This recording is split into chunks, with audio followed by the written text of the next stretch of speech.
A judge in New Mexico ruled in favor of physician-assisted suicide, and there's great stuff in the decision. I'll read you just one segment here.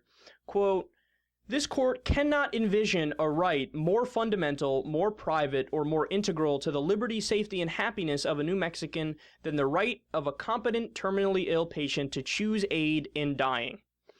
That's from Judge Nan G. Nash of the 2nd District Court in Albuquerque. And for now, at least, this makes New Mexico the 5th state, along with Oregon, Washington, Montana, and Vermont, to allow physician-assisted suicide. And what I find really interesting on this issue is the polls. When you poll the American people on this, and it depends heavily on how you phrase the question. When you phrase it certain ways, people are more likely to be against it. When you phrase it other ways, they're more likely to be for it. But no matter what poll you look at, doesn't matter. The low is 51% support. So it's a majority even when you phrase the question the worst way possible.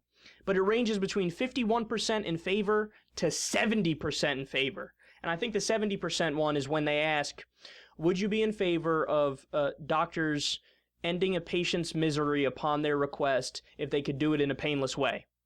Which, I mean, let's be honest here, that's the most accurate description of what really goes on in physician-assisted suicide. So I would say that 70% number is more along the lines of what people are in favor of, what the overwhelming majority want. I think that's the one that's most accurate.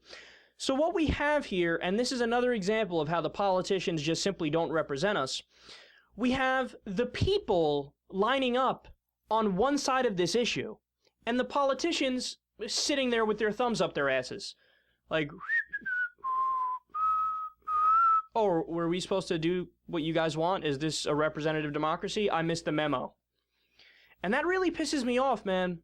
I hope this issue is sorted out by the time, 45 states put up their middle finger to people suffering, saying, I want to go, I'm in pain.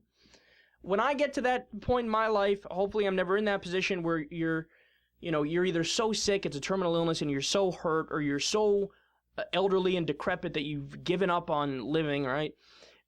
For me to say to somebody, yes, give me the lethal dose of morphine, let me go peacefully. And if the state says, we're not going to allow you to do that, my God, I would lose it. I would lose it. Because in all seriousness, saying no to that might be the most callous thing anybody could ever do. I mean, in a weird way, it's like we treat our pets nicer than we treat our senior citizens. Now, of course, with pets, they can't even tell you, well, hey, look, man, I want to go. But you know when they're in pain. Doctors know. Veterinarians know. So they say, hey, let them go easy. This is how you do it, right? Well, look, man, for us, that's what I want. I want to be able to have that freedom when I get older. I think it's a basic freedom the state should not get in such a personal decision like that. So I agree with the New Mexico judge, and I hope that at some point we pick up some federal legislation that makes this the law at the highest levels.